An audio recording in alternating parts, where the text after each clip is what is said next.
¿Sabes hacer un informe pericial? Mejor dicho, ¿sabes hacer un buen informe pericial? Me llamo Sara Martín, soy médico intensivista, enfermera y vengo a mostrarte cómo elaborar un informe pericial de calidad. Aquí os aporto la estructura básica que hemos seguido en los apuntes teóricos. Todos los conceptos están desarrollados ampliamente en el temario que se os ha proporcionado, con algunos ejemplos que yo creo que a estas alturas del curso van a ser muy facilitos de entender. Voy a prestar especial interés durante todo el curso y la clase a algunos tipos de informe, que son el de orientación, el de evaluación de praxis y el de valoración de daño corporal, simplemente porque serán los informes que más frecuente veremos en nuestra práctica clínica, sin perjuicio de que el resto de informes puedan desarrollarse con las mismas pautas y en líneas generales igual. Ahora permitidme recordaros brevemente que esto es una clase teórica, pero que intentaremos centrarnos en un caso real un poquito más práctico. Vamos a recordar qué es un informe pericial. Pues nada más que un documento escrito que nosotros vamos a elaborar después de un análisis minucioso de una documentación de un caso concreto, desde una visión objetiva y desde la posición de expertos en la materia. Esto nos permitirá solventar las dudas y preguntas generadas en un contexto litigioso. La finalidad es que jueces, letrados, o quizás otros médicos que no dominan la materia para la que nosotros somos expertos, puedan instruirse y hacer suyas nuestras conclusiones. Para eso necesitamos que nos entiendan. Recordad, es muy importante que de los informes periciales se van a desprender consecuencias legales, tanto para otros como para nosotros mismos, si no hacemos las cosas bien. Y básicamente es esto. Vais a ver que un informe pericial de calidad debe contener una serie mínima de datos. Debemos presentar al perito, al solicitante, la pretensión del informe y otra serie de apartados que vamos a ir viendo uno a uno en el próximo ejemplo. Antes de meternos mucho en faena, me vais a permitir que os ofrezca algunos consejos breves. Son muy sencillitos, pero os pueden ayudar y pueden dar un toque especial a vuestro informe. Lo primero, pues que la redacción sea clara, ordenada y comprensible. Insisto, nuestros lectores no van a ser gente especializada en medicina o en nuestra especialidad y necesitamos que nos entienda. No abuséis de terminología médica. Evitar las faltas de ortografía, revisar varias veces el formato final cuando hayáis acabado el informe, no lo entreguéis deprisa, os podéis llevar alguna sorpresa de última hora. Utilizar un lenguaje que no sea ambiguo, contundente, pero intentar ser humildes. No lleguéis a la prepotencia porque eso puede generar el efecto contrario al que buscamos. Hacer una síntesis ordenada de todo y bueno, firmar las hojas, y hacer una presentación agradable y visualmente atractiva. Como último consejo, si durante el análisis del caso se os ocurren preguntas interesantes para vuestro letrado, con el que trabajáis, escribírselas en un papel y se las pasáis. A lo mejor se lo toma como un regalo. Y salvando alguna cosa más, creo que está todo de estos pequeños consejos que os van a hacer mucho mejor vais a captar mucho mejor la atención de vuestro lector. Recordad que la medicina no es una ciencia exacta y no debemos juzgarla como tal. Nuestro colega William Osler, que falleció en la pandemia de 1918 por una neumonía, solía decir que la medicina es una ciencia de la incertidumbre y un arte de la probabilidad. Y esta frase se ajusta muy bien a la realización de informes periciales. Vamos allá con un ejemplo práctico. Me vais a permitir que os ponga un informe de valoración de praxis y vayamos desglosando todos los apartados que se han visto en el contenido más teórico. Este es un caso en el que tuve el placer de participar y digo placer porque ya veréis que el peritaje es una disciplina apasionante, es muy estimulante, se disfruta mucho con ella y además nos agudiza nuestra percepción de la clínica, de la práctica habitual, desde una posición privilegiada, que es la de observador. Vamos a ver. Cuando yo recibo el encargo de este caso, ¿qué es lo que hacemos? Pues inicialmente alguien nos llama y nos plantea la posibilidad de que seamos su perito, de que seamos la persona que haga el informe. Vamos a hablar con él, nos va a contar un poquito qué es lo que pretende con el informe, cuál es el objetivo y nos ponen antecedentes. Nosotros entonces evaluamos nuestra propia capacidad como competencia en el tema para ver si podemos asumir el caso y, de ser así, lo aceptamos.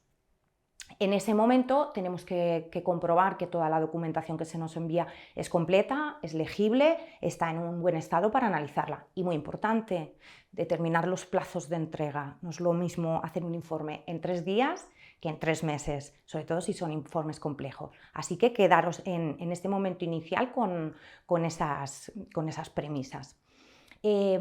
Como os decía, el caso del que yo voy a hablaros es un caso que se me encargó. Se pretendía que evaluase la práctica profesional de un compañero, un enfermero, que había atendido en las últimas horas de vida en planta de hospitalización a una señora que finalmente falleció.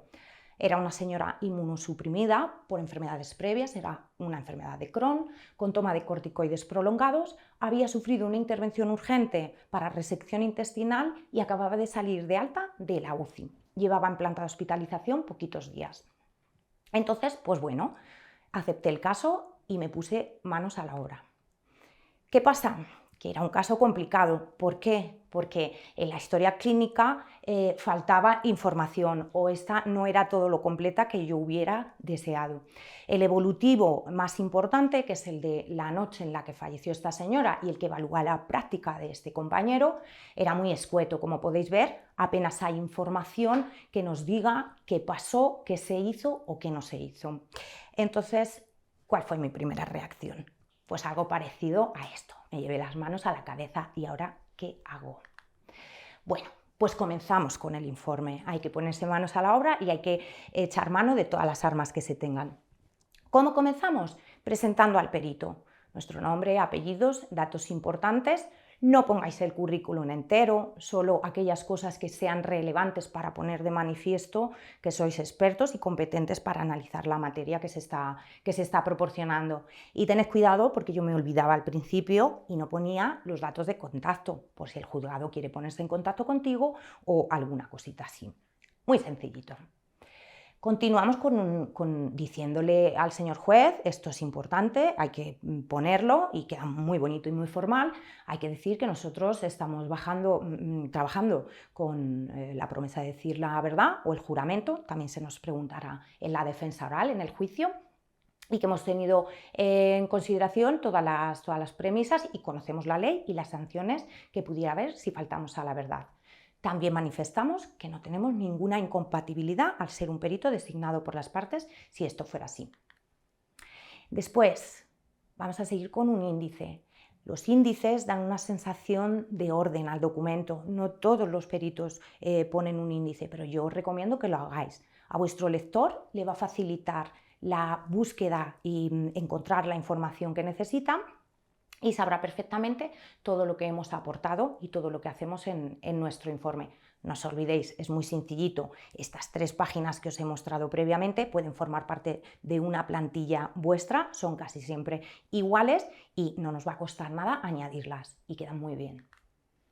Posteriormente vamos a decir cuál es el objetivo de nuestro informe. Es verdad que en la evaluación de praxis, en los informes en los que se valora la práctica, la fórmula habitual es algo parecido a esto. Se presenta a la persona que nos ha solicitado el informe, con qué pretensión se hace, con qué finalidad se hace este informe y se delimita el sujeto que se va a analizar o sujetos en el momento y el lugar e incluso el nombre de la persona a la que estamos evaluando, el equipo o la unidad asistencial.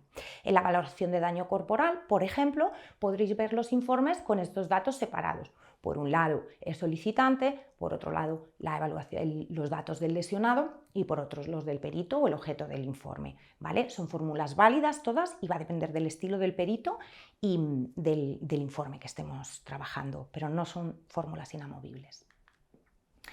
Vamos a la siguiente parte del informe. son las fuentes. Os va a parecer que esto es un mero trámite burocrático y que no tiene interés, pero sí lo tiene. En este apartado vamos a poner todos los documentos que hemos analizado y en ellos los vamos a clasificar según sean fuentes externas, es decir, nos las han proporcionado otros, o fuentes internas, las hemos generado nosotros, y si son médicas o no médicas. En este caso, como podéis ver, no hubo fuentes internas.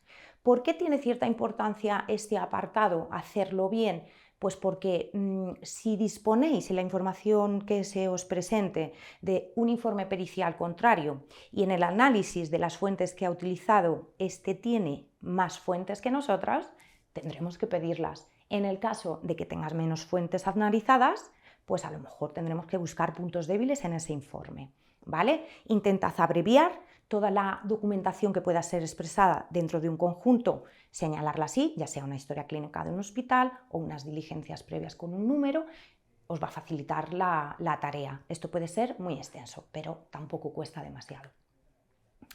Ahora pasaríamos a hacer una cronología o resumen de los hechos. Esto es muy importante, nos ayuda a tener un buen esquema mental de lo que ha sucedido, de cómo se han desarrollado los acontecimientos, dónde y de qué manera. Molestaros en hacerla bien y, como os digo, crear un buen esquema mental. Y después de esto, intentar traducírselo al lector de una manera atractiva. Tradicionalmente los informes son muy sobrios y con una lectura un poquito aburrida, difícil. Yo creo que actualmente nos podemos permitir ser un poquito creativos y ofrecerle, como os digo, al lector pues una información más visual, mucho más resumida, no tiene que ser el corta y pega de siempre.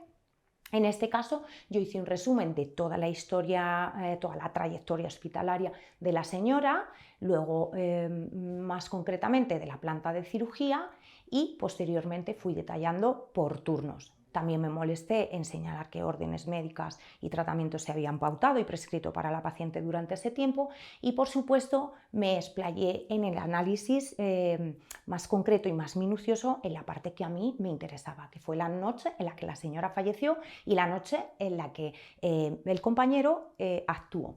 Y yo tenía que evaluar esa práctica. Posteriormente tenemos una autopsia, también reflejé en este apartado los datos.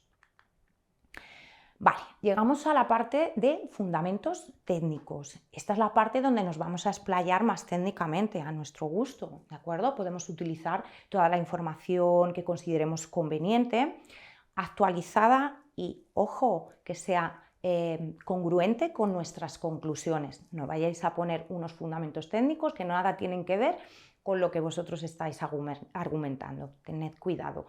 Y aquí, como os digo, explayaros con los temas más relevantes que penséis que son de interés para nuestros lectores, y un pequeño consejo y un pequeño apunte que creo que tampoco se hace habitualmente, pero que es de agradecer por nuestros lectores, y es la inclusión de tablas con ideas clave, resúmenes que trituren, faciliten y nos pongan en cristiano la información para aquellos jueces, abogados que nada saben de medicina. Os lo van a agradecer mucho.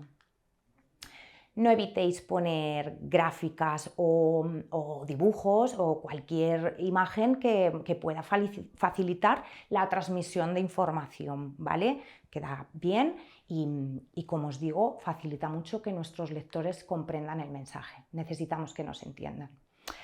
Ahora llegamos a la parte una de las partes con más peso en todo el informe. Cada una tiene su función, pero esta para mí es una de las más importantes y es una de las más costosas, porque vais a tener que poner todos vuestros 5 sentidos en ella.